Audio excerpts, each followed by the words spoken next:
If you're a Yankee moving to the South, one of the first things you're going to realize is that manners and etiquette are a really big deal here. So here are a few things I picked up since moving to Mississippi. RSVP for everything. I don't care if it's the neighbor's dog's 4th birthday. If you got an invitation, let them know if you're coming. And if you get an RSVP card, make sure you fill it out in black ink.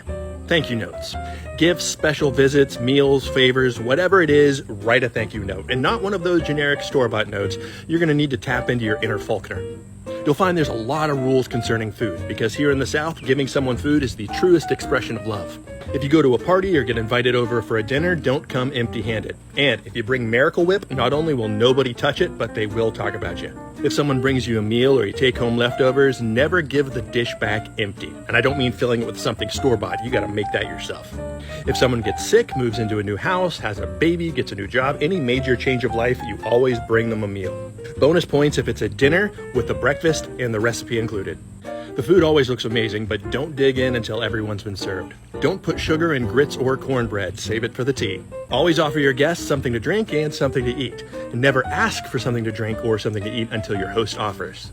If somebody asks you for the salt, pass the pepper along with it. Never criticize a host's cooking. Wait till you get home. Set the table with real cloth napkins, and it goes in your lap during the meal.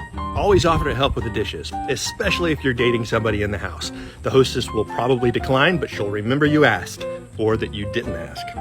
If you're hosting something at your house has to be impeccable. Just take a page out of Southern Living and shoot for that. Also, the host should always greet their guests at the door and then walk them to the door when they're leaving. When in doubt, use sir and ma'am. If you're a man sitting in a room and a woman or a senior citizen walks in, always stand and offer them your seat. Again, they probably won't take it, but they'll still remember who stood and who didn't. People will tell the same story over and over again. Always pretend like you're hearing it for the first time. People hug down here. A lot. You might say you should just embrace the tradition.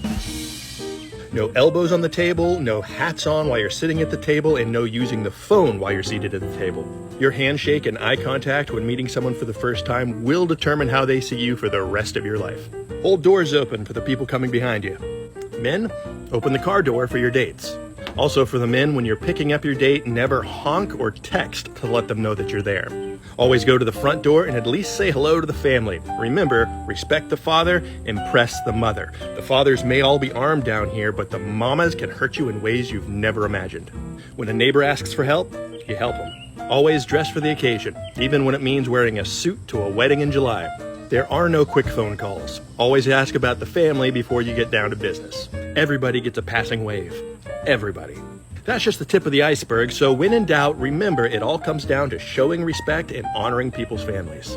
As one writer put it, Southern hospitality is the way of relieving the loneliness that comes from living apart from each other. In fact, Frederick Law Olmsted, the man that designed Central Park in New York City and who may have named Sebastopol, Mississippi, once traveled the South pre-Civil War and wrote about the manners here. Prior to traveling, he had budgeted out a certain amount of money for staying at inns along the way. But when he got to the South, he found that he was practically kidnapped by local families who insisted on showing him Southern hospitality, letting him stay and eat at their homes. He wrote that one of the reasons why the taverns and inns in the South seemed so poor was because the locals stole away all their business with hospitality.